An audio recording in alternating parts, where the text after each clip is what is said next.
Congress British వాడికి పుట్టిన పార్టీరా లంజా కొడక, నేను భారతీయుడురా, బ్రిటిష్ పార్టీకి బానిసగా పడి ఉండే కుక్కవిరా నువ్వు, ఆవు మూత్రం క్యాన్సర్ నివారణి రా నా కొడక. ఏం చెప్పాలి మిత్రులారా, ఈ లంజా కొడుకుని రాతోడు బాయ్ అని పెట్టుకున్నాడు. పొద్దుగా ఆలేసి ఈ బీజేపీ వాట్సాప్ యూనివర్సిటీ అంధభక్తుల చెత్తని వాడు నింపుతున్నాడు. కాంగ్రెస్ బ్రిటిష్ వాడికి పుట్టిన పార్టీరా లంజా కొడుకు. ఎట్లా చెప్పు, నాకు నిజం చెప్పు, ఎక్కడ పుట్టింది కాంగ్రెస్, ఎప్పుడు పుట్టింది తెలుసారా నీకు?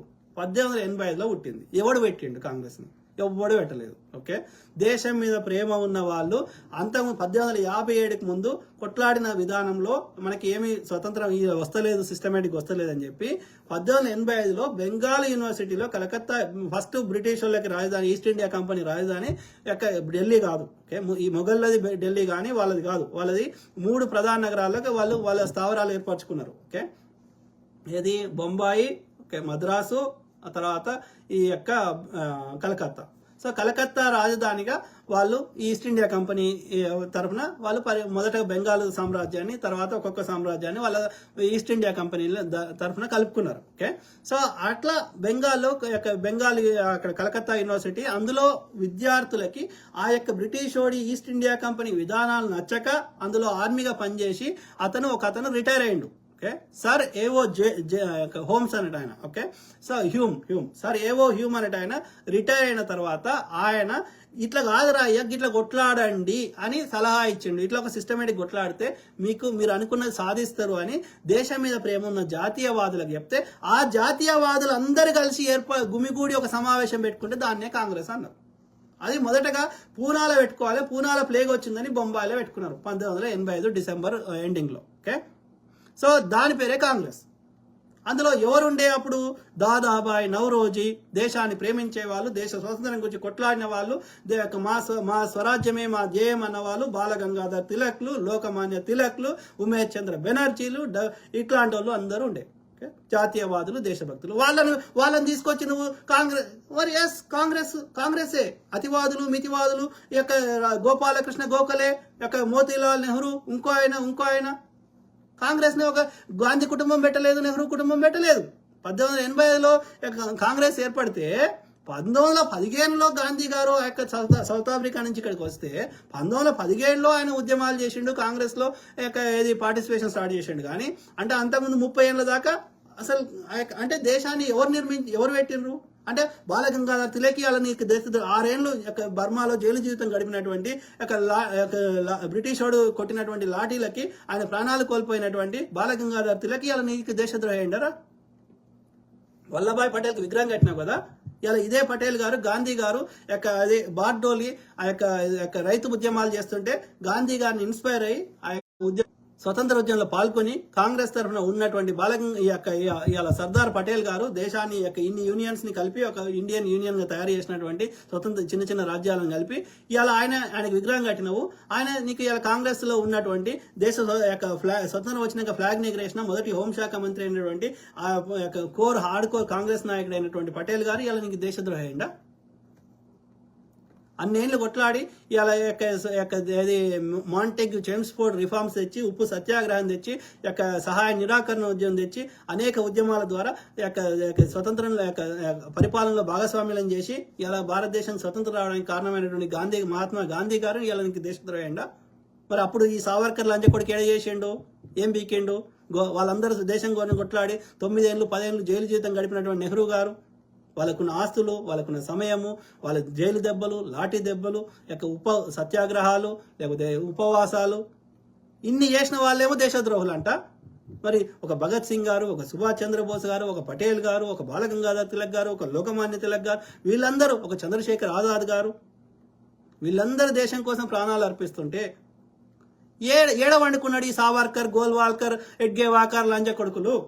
2002వ సంవత్సరం దాకా భారతీయ జెండాని యాక్సెప్ట్ చేయని లంజ కొడుకులు, భారత రాజ్యాంగాన్ని ఎప్పుడు ఎత్తాలని ప్రయత్నం చేస్తున్న లంజ కొడుకులు, మీరు మాకు దేశభక్తాన్ని నేర్పుతారా? 60 రూపాయలు పెన్షన్ తీసుకుని లంజ కొడుకోడు కాంగ్రెస్ని ఎవడు పెట్టిండు? కాంగ్రెస్ని ఎవ్వడు పెట్టలేదు. ఆయన ఎందుకంటే బ్రిటిష్ ఓడి థాట్ ప్రాసెస్ తెలుసు, బ్రిటిష్ ఓడి విధానం తెలుసు కాబట్టి సార్ ఏవో హ్యూమ్ అనేట ఆయన సలహా ఇచ్చిండు. ఆయన సలహానికి ఆయన గౌరవించి ఆయన చెప్పింది కరెక్ట్ అనిపించి జాతీయవాదులు, దేశం మీద ప్రేమ ఉన్నవారు, ముఖ్యంగా కలకత్తా యూనివర్సిటీకి చెందిన విద్యార్థులు, ఓకే, వాళ్ళు సమావేశం పెట్టుకున్నారు. పూనాలో ప్లేగ్ ఉందని బొంబాయిలో 1885లో సమావేశం పెట్టుకుంటే దాన్నే కాంగ్రెస్ అన్నారు. మహాత్మా గాంధీ వచ్చే వరకు కూడా 1917 వరకు కూడా అది మేధావుల సమావేశంగా ప్రతి సంవత్సరం వాళ్ళు మీటింగ్ పెట్టుకునేవారు. అంతే కాంగ్రెస్. కాబట్టి సరే ఏవో హ్యూమ్ పెట్టిండు, బంక పెట్టిండు, ఇంకోటి పెట్టిండు. సరే ఏవో హ్యూమ్ పెడితే సరే ఏవో హ్యూమ్ తర్వాత ఇంకోడోడో వాని మనవడో వాని కొడుకో ఉండేటోడు కదల్లా. అంటే పొద్దుగా లేస్తే వాట్సాప్లో చెత్త నింపాలి. చెప్పుకో మీది పెట్టింది చిత్ప్లవన్ ఆర్య బాబనాడు అయినటువంటి ఎడ్గేవా కారు, ఇంకో కారు, గోల్వాల్ కారు, దానికి ఎలాంటి ఏమంటారు ఎలక్షన్స్ ఉంటాయి, ఎన్ఎస్ఏకి ఎలక్షన్స్ ఉంటాయి, మిగతా దానికి ఉంటాయి. దీనికి 30 ఏళ్ళైనా ఉంటాడు మోహన్ భగవత్ ఇంకో లంచకొడుకు. ఓకే, అంతా ఆర్య చిత్ప్లవన్ ఆర్య బ్రాహ్మణులే ఉంటారు. మొత్తం బాపన వాళ్ళ పార్టీ అది. బనియాలు బాపన వాళ్ళు, వాళ్ళ సొంతంగా చెప్పుకున్న వాళ్ళే. ఓకే, ఎవడు అందరు బాపన వాళ్ళే. ఓకే, అర్థమైందా? సో మీరు యొక్క నీతులు చెప్తున్నారా? ఏడవన్నారా? వీళ్ళందరూ స్వతంత్రం గురించి కొట్లాడుతుంటే జైల్లో పోతుంటే ఏడవన్నారు ఈ బాడుకోలు. లాల్ బాల్ పాల్ అంటే ఒక పాల్ అనడు అయితే ఆయన 6 ఏళ్ళు జైలు జీవితం గడిపినాక ఆయనకు విరక్తి వచ్చేసి ఆ యొక్క ఫ్రాన్స్ అప్పుడు పరిపాలిస్తున్నటువంటి పాండిచ్చేరిలో పోయి అక్కడ ఆశ్రమం పెట్టుకొని బతికిండు రెస్ట్ ఆఫ్ ద లైఫ్. ఇట్లా వాళ్ళ జీవితాలు త్యాగం చేసిన వాళ్ళు. అప్పుడు ఏడవన్నాడు ఈ గోల్వాల్కర్, ఏడవన్నాడు ఈ సావర్కర్, ఏడవన్నాడు ఈ ఎడ్గేవ్కర్. వీడు పిలుపునియడం. ఓకే, హిందువులు ఎవరు స్వతంత్ర ఉద్యమంలో పాల్గొనొద్దు. వాని కింద ఐఏఎస్లు ఐపీఎస్లు అన్ని పనిచేసిన వాళ్ళు, వాళ్ళ ఇంట్లో తోటమాలి పనిచేసిన వాళ్ళు, వాని కింద పోలీసు పని చేసి ఆర్మీ పని చేసిన వాళ్ళు ఎవరు? ఈ లంచ కొడుకులే. ఇలా మళ్ళీ నీతులు చెప్తా అంటే ఎట్లరా? సిగ్గులే లంచ కొడుక. చెప్పురా, నేను తీసుకొని వస్తా. గాంధీ గారి అందరి వీడియోలు ఫోటోలు రియల్లీ తీసుకొని వస్తా. నువ్వు తీసుకురారా. ఒక గోల్వాల్కర్ ఇంకోడో స్వతంత్ర ఉద్యమం పోరాటం చేసింది ఒక వీడియో తీసుకురారా. నీకు అబద్ధాలు బతకడం అలవాటైందిరా. తూ అంట అది మనిషి. నేను ఆధారాలు తీసుకొని వస్తా. ఏ సంవత్సరము ఎక్కడ ఎన్ని రూపాయల పెన్షన్ అన్ని డాక్యుమెంట్లతో తీసుకొని వస్తా.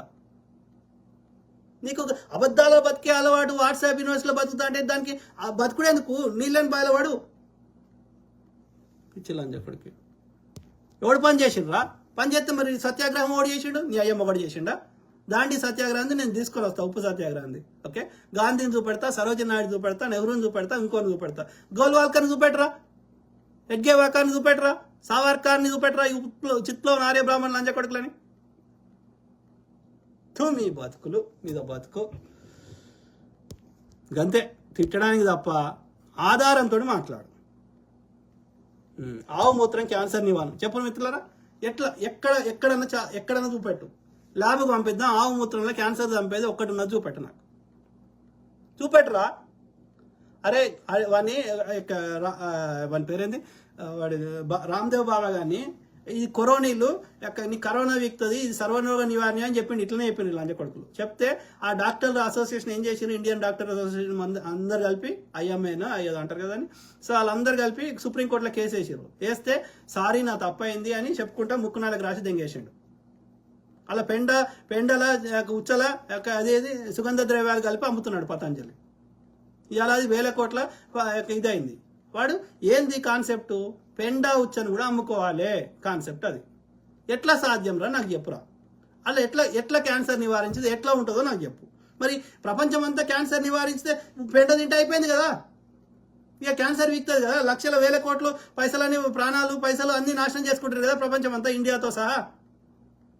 ఇట్లనే చెప్పారు లంచ కొడుకులు. చెప్తే ఆడ పెండ తిని చచ్చిపోయారు నార్త్ ఇండియాలో.